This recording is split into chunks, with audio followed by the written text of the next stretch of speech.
Olá, esse é o Monte Bravo Cast, o podcast da Monte Bravo. Meu nome é Thiago e eu estou aqui, 4 de agosto, segunda-feira, com o time de análise, que é o Luciano Costa e o Bruno Benassi, para falar um pouco do resumo da semana que você vai encontrar no informe semanal no nosso site www.montebravo.com.br. Luciano, o que a gente tem de novidade essa semana? Então, essa semana a gente vai ter uma semana um pouco mais leve de dados, né? A semana passada foi uma semana bem pesada, né, de dados, a gente vai comentar, mas exatamente sobre essa semana a gente vai ter, né, a ata do Copom na terça-feira, vai ser uma ata mais de sinalização do Banco Central em relação aos próximos passos, né? Provavelmente a parada para um período prolongado vai ser a defesa aí do Banco Central em relação à estratégia nesse momento da política monetária. Então a gente deve ver os juros parados em 15% até o final do ano. A ata deve girar em torno dessa discussão em relação às dúvidas aí do mercado se o BC pode cortar juros ou não ainda esse ano. Só lembrando, o nosso cenário ainda é um cenário de manutenção de juros até o final desse ano, até dezembro, com o primeiro corte começando em janeiro de 2026, indo até 11% no final de 2026. E lá fora, tem muito pouco dado essa semana, né? Definitivamente da semana passada, a gente vai ter só o dado de custo da mão de obra nos Estados Unidos, que é mais importante. Provavelmente ele vai mostrar uma desaceleração na margem. Tem dados de inflação na China, provavelmente vai ter deflação tanto no atacado quanto no varejo, né? Então os dados vão sair na sexta-feira, mas acho que vale a pena comentar dos dados que foram divulgados na semana passada, né? Semana passada a gente teve o payroll na sexta, né, que foi o dado de emprego. Ele veio bem abaixo do esperado, nas revisões principalmente, né? O dado da margem gerou 74 mil vagas em julho, mas houve 258 mil vagas sendo revisadas em maio e junho. Então isso fez com que a média móvel de 3 meses, o indicador caísse para 35 mil, né? Então foi uma grande surpresa, né? O ritmo de geração de vagas está mais próximo de 150 mil. Então essa revisão gerou, né, um impacto aí grande nos mercados, né? A gente viu as treasuries fechando bastante, os juros, as bolsas realizando, o dólar voltando a enfraquecer lá fora, e a grande razão para a revisão, né, de maio e junho foi a reestimativa, principalmente do emprego na parte da educação em estados e municípios, e na parte de serviços, né, a gente teve uma diminuição de serviços profissionais, que são mais ligados à empresa, a parte de serviços de lazer, né, e hotéis, e também a parte de serviços ligados mais à parte de healthcare, né? Então a gente teve esses serviços sendo revisados. Quando a gente vem mais para a questão do desemprego, que é um indicador importante para o Fed, ele subiu também de 4,1 para 4,2. Ele poderia ter até subido mais se não fosse a diminuição na margem da taxa de participação, ou seja, veio menos pessoas buscar trabalho no mês de julho do que no mês de junho, por isso o desemprego sobe, mas sobe um pouco menos. Os salários cresceram 3,9, foi mais ou menos dentro do esperado. Mas o ponto importante aqui é, o mercado de trabalho, ele teve uma inflexão forte, uma inflexão que mostra uma economia que está mais lenta do que era imaginado inicialmente e coloca uma pressão grande no Fed em relação ao corte de juros, né? Então, o mercado na sexta-feira, ele colocou 62 pontos de cortes nas curvas de juros futuras. No mercado de opções, os 3 cortes, né, 3 cortes de 25 ficou majoritário nas projeções do mercado. Então, o nosso cenário, que era o cenário de 3 cortes até o final do ano, com o Fed Funds terminando em 3,75, agora ele passa a ser o consenso do mercado depois do dado payroll. A gente vai ter daqui a próxima reunião do Fed mais um relatório de emprego. Esse relatório de emprego, provavelmente a gente vai ver aí um enfraquecimento da economia, né, no mercado de trabalho, e portanto vai ser meio inevitável o Fed cortar juros na reunião de setembro. E vindo para o Brasil, a gente teve os dados, né, de atividade essa semana divulgados, aliás, da semana passada. Os dados foram de emprego e da indústria. No dado de emprego, a gente teve um recorde novamente de queda do desemprego para 5,8%. O desemprego está caindo com o aumento da ocupação, isso é uma boa notícia. Houve também aumento de salários em termos reais, isso fazendo com que a massa salarial atinja o recorde da série. Então, do ponto de vista de salário e emprego, a economia ela está muito bem e faz sentido porque normalmente o mercado de trabalho é o último a refletir a desaceleração da economia. Já quando a gente olha a indústria, que é um pouco mais cíclica, que já está respondendo ao aumento de juros do Banco Central, a gente vê um quadro diferente. A indústria subiu 0,1 na margem, ela subiu menos do que era o esperado, ela está com um desempenho no trimestre também, né, o dado é de junho, estaria mostrando uma desaceleração em relação ao primeiro. No primeiro tri a gente cresceu 0,2, agora a gente está crescendo 0,1. Claramente a indústria está numa tendência de inflexão, né, para um crescimento menor.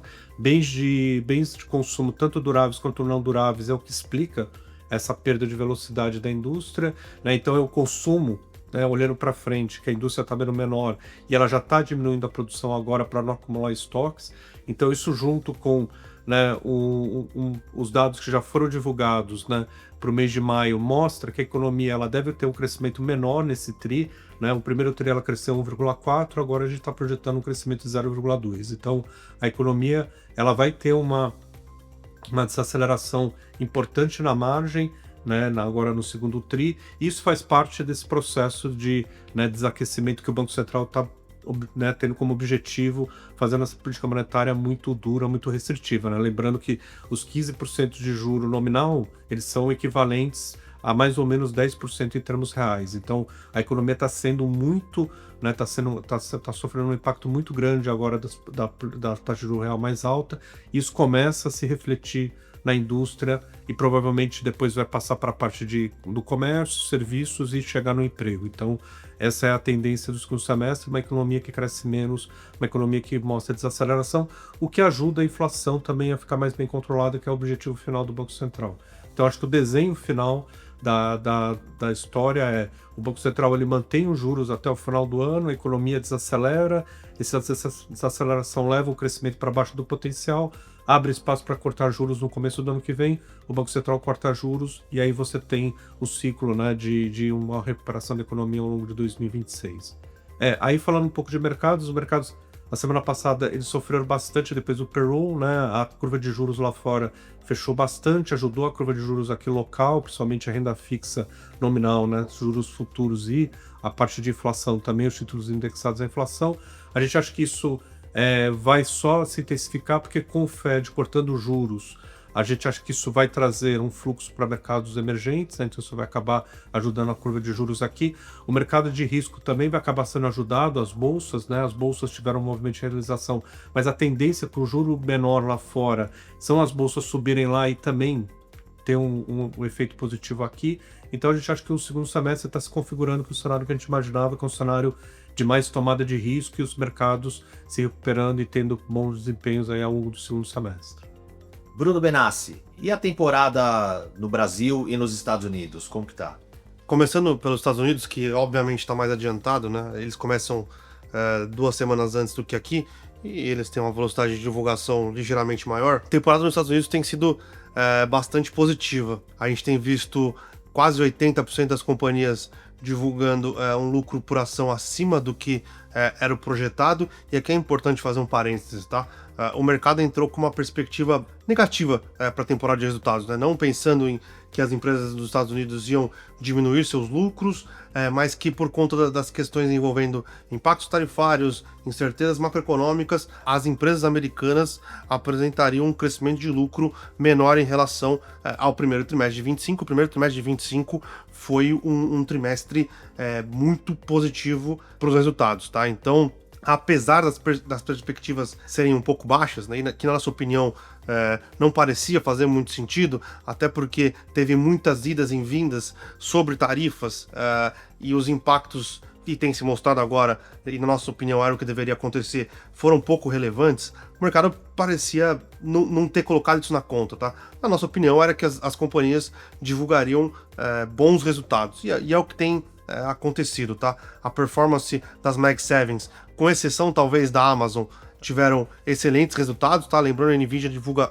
o seu resultado para o final de agosto, então a gente está falando de Microsoft, Meta, Netflix, Google, Apple, Amazon. Foram todos bons resultados. Acho que a Amazon deixou um pouco a desejar, muito mais para as perspectivas daqui para frente do que propriamente o resultado do trimestre. Então, crescendo receita, mantendo margem, crescendo lucro, aumentando o capex, o que indica que todo investimento que tem sido feito em inteligência artificial tem gerado bons resultados, até por isso que a gente acha que essas companhias estão conseguindo lucrar mais, estão conseguindo ter melhores margens, então acho que é importante continuar acompanhando essa tendência. Tá? Mas fora das Mag 7s, né, quando você olha, os resultados também foram positivos. Tá? A parte de bancos, todos os resultados, bons resultados, JP Morgan, Morgan Stanley, Citi, então mostra que a economia americana realmente, até este segundo trimestre, continuava bastante saudável. Tá? A gente fez algumas alterações na carteira para o mês de julho, aumentando a exposição nos Estados Unidos, porque a gente via que tinha esse descompasso entre o que o mercado esperava da temporada de resultados e o que as companhias poderiam entregar. Tá? Então, agora a gente já começa a ter um pouco mais de dúvidas, principalmente porque, enquanto estava em período de negociação, quase todos os países pagavam ali seus 10% de tarifa de importação. A partir de agora, essa tarifa de importação vai subir, pode ter algum impacto na atividade e na inflação americana. Vamos ver como as companhias vão se ajustar a esse cenário um pouco mais desafiador. Saindo dos Estados Unidos e vindo para o Brasil, a temporada ainda está no começo, tá? A gente teve um percentual pequeno das companhias reportando resultados. Entretanto, companhias importantes reportaram, né? Vale reportou, VEG, a gente comentou semana passada, também reportou, Bradesco, Santander, a própria Ambev, a Gerdau, a CSN. Então, a temporada evolui agora, a partir de agora, né? Essa semana já tem muitas companhias reportando resultado, então a gente tem Suzano, Itaú, a BB Seguridade. Então agora eu acho que dá uma acelerada maior, tá? Até aqui, a temporada, como a gente também tinha a expectativa, a temporada não traz grandes novidades, tá?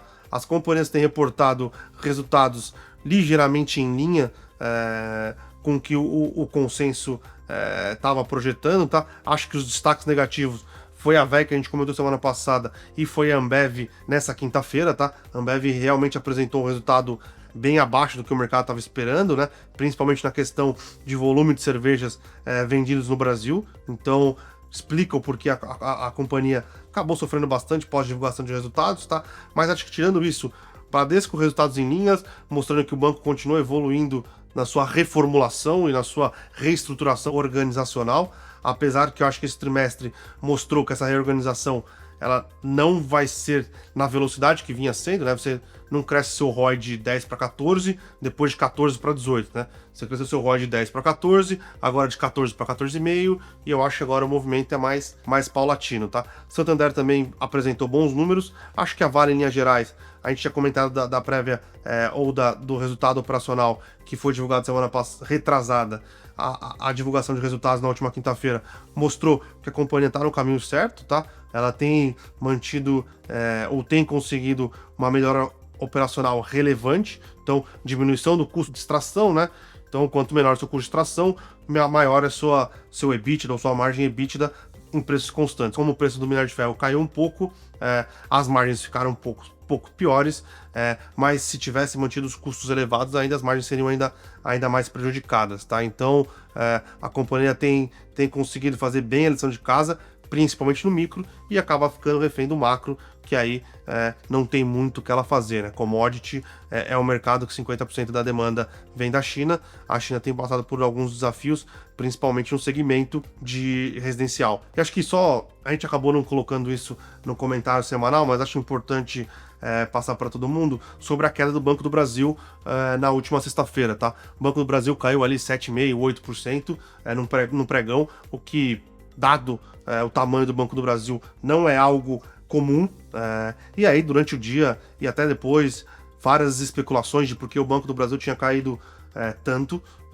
Algumas especulações vão mais para o mundo político e para o mundo da teoria da conspiração, tá? O que realmente aconteceu foi que o Banco Central ele divulga os balancetes mensais de bancos com alguma frequência. E na sexta-feira, o Banco Central brasileiro ele divulgou o balancete dos bancos para o mês de maio de 2025. E o que aparentou lá, né? Ele divulga crescimento de carteira, lucro, inadimplência e alguns outros indicadores. Não é 100% comparável com o que é divulgado pelo Banco do Brasil nos resultados, por algumas diferenças contábeis, né? Mas o que apareceu lá foi que o Banco do Brasil ele teve um lucro em maio de 2025 na casa dos 600 milhões de reais, tá? Só como base de comparação. Este mesmo Banco do Brasil em abril lucrou 1,2, 1,3 bilhões de reais. Então é uma queda de lucro relevante num banco que vem passando por revisões tanto das casas de análise como o do buy side para um lucro para baixo, né? Então, esse lucro de consenso de mercado estava na casa dos 5 bilhões. Se você tem 1 bilhão e 700, 1 bilhão e 800 de lucro acumulado até maio, você teria que ter um lucro de 3 bi em junho para fechar essa estimativa de 5 bilhões no trimestre, né? Isso não vai acontecer, tá? Então, pós a divulgação desse balancete mensal de maio, as ações do Banco do Brasil sofreram porque o mercado reprecificou ainda mais para baixo o lucro do banco no trimestre, tá? Então, acho que é bom separar o que é fato, o que é análise, o que é resultado mesmo de possíveis especulações. Tem muito a ver, ou tem 100% a ver com a possibilidade do Banco do Brasil vir com resultados muito piores do que o mercado projetava, tá? E aqui, só para dar informação, a gente olhava os resultados do Banco do Brasil desde o terceiro trimestre de 2024, a gente já vinha notando que a qualidade dos resultados eram ruins e que se acontecesse uma deterioração no segmento do agro, os resultados ou as estimativas de lucro para o Banco do Brasil para os próximos anos seriam revisadas para baixo, tá? A gente até tinha compra em Banco do Brasil até o terceiro trimestre de 2024, desde então a gente mudou a nossa visão para vendas, a gente tirou o Banco do Brasil entre os bancos que a gente tinha alguma preferência para alocação, seja no curto e no médio prazo, só que a gente também não esperava que essa deterioração fosse tão rápida e tão acentuada. Obrigado, Benassi. Esse foi o Monte Bravo Cast, o informe semanal da Monte Bravo. Para acessar qualquer análise das empresas e o documento completo do informe semanal, é só acessar www.montebravo.com.br.